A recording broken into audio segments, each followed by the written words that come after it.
नमस्कार मंडळी, श्री स्वामी समर्थ. तर आजच्या व्हिडिओमध्ये आम्ही तुमच्यासाठी होलिका दहनाच्या दिवशी तुमच्या राशीनुसार करा हे उपाय.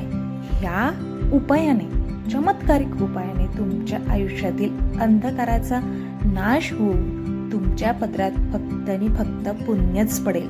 तर होळी 2026 होलिका दहन, ज्याला छोटी होळी आपण असेही म्हटले जाते, तर त्यानुसार येत्या 3 मार्च 2026 रोजी संध्याकाळी 6:22 पासून ते 4 मार्च 2026 रोजी रात्री 8:30 दरम्यान, म्हणजेच 8:30 दरम्यान होलिका जो सण आहे तो साजरा केला जाईल. आता होळी 2026 ज्योतिषशास्त्रानुसार होलिका दहन हे नकारात्मकता नष्ट करून तुमच्या जीवनात सुख आणि समृद्धी आणण्याचा जो हा काही काळ असतो तो शुभ काळ होलिका दहनाचा मानला जातो.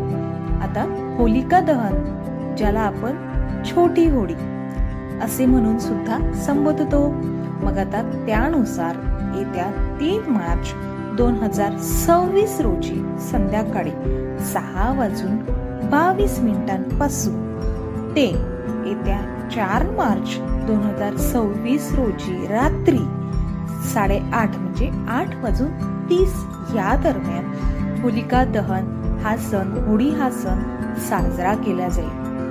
या ठिकाणी काही महत्त्वपूर्ण ज्योतिषशास्त्रानुसार, आता तुमच्या राशीनुसार खालील प्रमाणे जे आपण व्हिडिओमध्ये समोर पाहू ते सोपे उपाय दिलेले आहेत. हे उपाय होलिका दहनाच्या दिवशी अग्नीमध्ये अर्पण करायचे आहेत. आणि आता हे उपाय नेमके कोणते आहेत ते आपण जाणून घेऊयात व्हिडिओमध्ये समोर. तर होळी म्हणजेच होलिका दहन.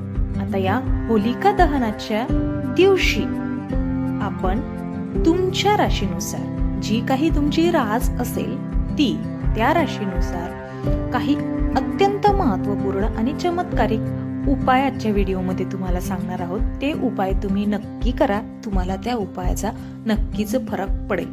तर हे उपाय समोरील प्रमाणे. सर्वात प्रथम मेष रास. मेष राशीवाल्यांनी गूळ आणि लाल फुले अग्नीत अर्पण करा. यामुळे तुमच्या आरोग्यात खूप मोठ्या प्रमाणात सुधारणा होईल. त्यानंतरची रास आहे वृषभ रास.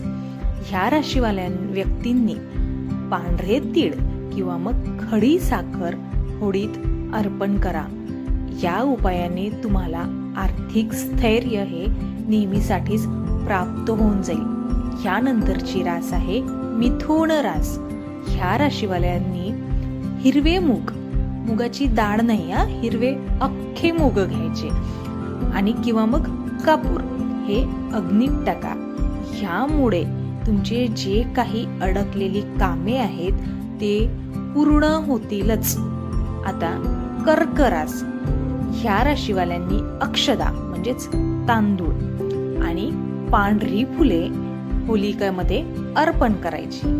या उपायाने तुम्हाला मानसिक शांतता मिळेल. समोरची रास आहे सिंह रास. आता सिंह रासवाल्यांसाठी गहू किंवा मग गुळाचा छोटा तुकडा हा होळीमध्ये अर्पण करायचा. या उपायाने तुम्हाला समाजात मान सन्मान हा खूप मोठ्या प्रमाणात वाढेल. आता नंतरची रास आहे कन्या रास. कन्या राशीवाल्यांनी सुद्धा हिरवे मूग, अख्खे मूग, मुगाची डाळ नाही घ्यायची, किंवा वेलची अग्नीत टाका. ह्या उपायाने तुमच्या व्यवसायात खूप मोठ्या प्रमाणात प्रगती होईल. नंतरची रास आहे तुळ रास. पांढरे चंदन किंवा मग साखरेचे खडी साखर ज्याला म्हणतो आपण ते, हे अग्नीत अर्पण करा. याने तुमच्या वैवाहिक जीवनात गोडवा येईल. जर कटुता असेल, भांडणं होत असतील तर. आता वृश्चिक रास. वृश्चिक रास वाल्यांनी गुळ आणि लाल मोहरी अर्पण करायची. या उपायाने शत्रूंवर विजय मिळतो. आता नंतरची धनुरास. पिवळी मोहरी किंवा मग हरभरा डाळ अग्नीत अर्पण करा, होळीत अर्पण करा. याने तुम्हाला नशिबाची साथ नक्कीच मिळेल. नंतरची रास आहे मकर रास. मकर रासवाल्यांनी काळे तीळ किंवा मग मोहरीचे तेल हे अर्पण करायचं. या उपायाने तुम्हाला शनी दोषापासून मुक्ती मिळेलच. आता कुंभ रास. कुंभ राशीवाल्यांची तर सध्या 7.5 सुरू आहे. तर या राशीवाल्यांनी काळे तीळ किंवा मग लोखंडी खिडा हे सांभाळून अग्नीत टाकायचे. या उपायाने तुमच्या कामातील जे काही अडथळे आहेत ते सर्व दूर होतील. नंतरची रास आहे मीन रास. मीन राशीवाल्यांनी हळकुंडाचा छोटा तुकडा किंवा मग पिवळी फुले अर्पण करा. या उपायाने आध्यात्मिक प्रगती तुमची नक्कीच होईल. अगदी साधे आणि सरळ उपाय आहेत हे. करून पहा, आपापल्या राशीनुसार तुम्हाला फरक नक्कीच जाणवेल. आता काही होलिका दहनाचे विशेष नियम. त्यामधील नियम नंबर 1, प्रदक्षिणा. होलिका दहन झाल्यावर अग्नीला किमान 3 किंवा मग 7 प्रदक्षिणा नक्की घाला. प्रदक्षिणा घालायच्या वेळेस सावधानगी नक्कीच बाळगायची. आता उपाय नंबर 2, विभूती म्हणजे राख. दुसऱ्या दिवशी सकाळी होलिकेची राख ही घरी आणून कपाळाला लावा.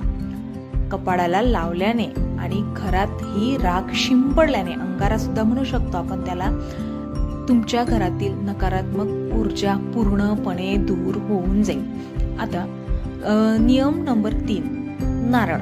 जर खूप दिवसांपासून एखादी समस्या असेल आणि ती समस्या जर तुमची सुटत नसेल तर एक सुका नारळ डोक्यावरून 7 वेळा